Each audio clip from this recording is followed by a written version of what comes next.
बड़ी जानकारी आप तक पहुंचा रहे हैं। आजम के घर जो छापेमारी से जुड़ी ये बड़ी खबर, छापेमारी में 83,96,000 रुपए करीब कैश बरामद हुआ है। इसके साथ ही आईटी ने 16,90,000 रुपए सीज कर दिए हैं। 2 करोड़ के गहने मिले हैं, 2 करोड़ से ज्यादा के गहने मिले हैं। आईटी ने 38,30,000 के गहने सीज कर दिए हैं।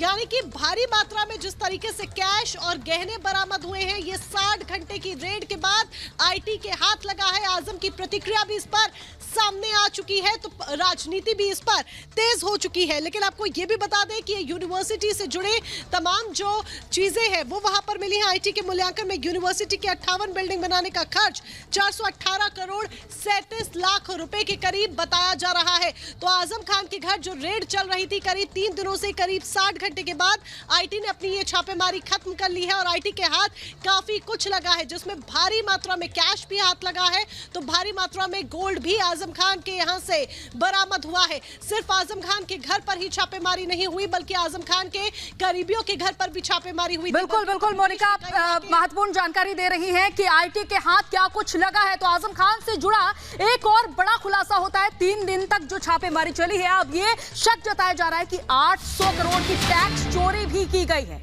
ये बड़ा खुलासा हुआ है। आजम खान के ठिकानों पर जो छापेमारी हुई, अब उसमें 800 करोड़ की टैक्स चोरी का शक जताया जा रहा है, क्योंकि 3 दिन तक आजम के अलग अलग ठिकानों पर आईटी की रेड चली। रामपुर सहित कई जगहों पर यह रेड पड़ी थी। अल जौहर ट्रस्ट में भ्रष्टाचार के कई बड़े सबूत मिले हैं। जौहर विश्वविद्यालय में भी भ्रष्टाचार के सबूत मिले हैं, क्योंकि आईटी की रेड खासतौर पर इस वजह से भी पड़ी क्योंकि जो ब्यौरा दिया गया था, वो जो खर्च किया गया था उससे कहीं मेल नहीं खा रहा था।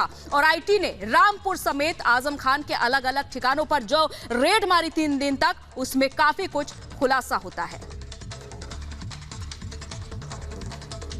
तो इस पूरे खुलासे के बाद लगातार आईटी की रेड जारी है और अभी तक क्या कुछ मिला है। 3 दिन की छापेमारी में कई अहम सबूत आईटी को अभी तक बरामद यहां पर हुए हैं। 3 दिन से लगातार ये जो छापेमारी चल रही है, उसमें कई अहम सबूतों को यहां पर अभी तक जुटाया जा चुका है। करोड़ों की टैक्स चोरी के सबूत की जानकारी यहां पर मिली है। अल जौहर ट्रस्ट को डोनेशन में फर्जीवाड़े का भी खुलासा यहां पर होने की बात सामने आ रही है। कालाधन खपाने के लिए फर्जी डोनेशन का सहारा लिया गया। वहीं मंत्री रहते सरकारी धन के दुरुपयोग का मामला भी अब कहीं ना कहीं खुलकर इसमें सामने आता नजर आ रहा है। जो सबूत आईटी को यहां पर मिल रहे हैं, प्राइवेट यूनिवर्सिटी को सरकारी फंड जो है यहां पर मिलता हुआ इस पूरी जांच में अभी तक सामने आया है। सपा सरकार में कई अफसरों ने इस दौरान इनकी मदद भी की। पूछताछ के लिए आईटी ने इसकी एक पूरी फेहरिस्त बना रही है, पूरी एक लिस्ट यहां पर तैयार की गई है, जिनसे पूछताछ अब आईटी की तरफ से यहां पर की जाएगी। और इस पूरे मामले में और भी सबूत अभी आईटी को यहां पर जुटाने हैं, क्योंकि जो मामला है अब वो बेहद बड़ा होता हुआ नजर आ रहा है, राजनीतिक लिहाज से भी। और दूसरी तरफ जो पैसे को आखिर कैसे उसका दुरुपयोग किया गया, भ्रष्टाचार जो है पूरी तरीके से यूनिवर्सिटी में यहां पर किया गया। मोनिका का अगली खबर के लिए रुख करते हैं। बिल्कुल सुमित, यहाँ पर आर्थिक लिहाज से भी ये मामला बहुत बड़ा होता नजर आ रहा है। तो राजनीतिक गलियारों में भी इस मुद्दे को लेकर बेहद चर्चा हो रही है और राजनीति भी तेज हो गई है। लेकिन आईटी की रेड पर बीते दिन आजम खान ने क्या प्रतिक्रिया दी है, वो सुनाते हैं। मैं उनसे दरखास्त करूंगा कि वो अपनी दुआएं हमारे लिए जारी रखें, क्योंकि जुल्म अभी जारी है।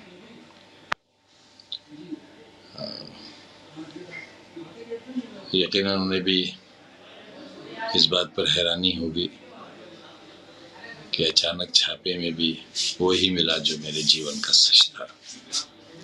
और यही मेरी 45-50 साल की राजनीति की कमाई है कि मेरा दामन आज भी बेदाग है।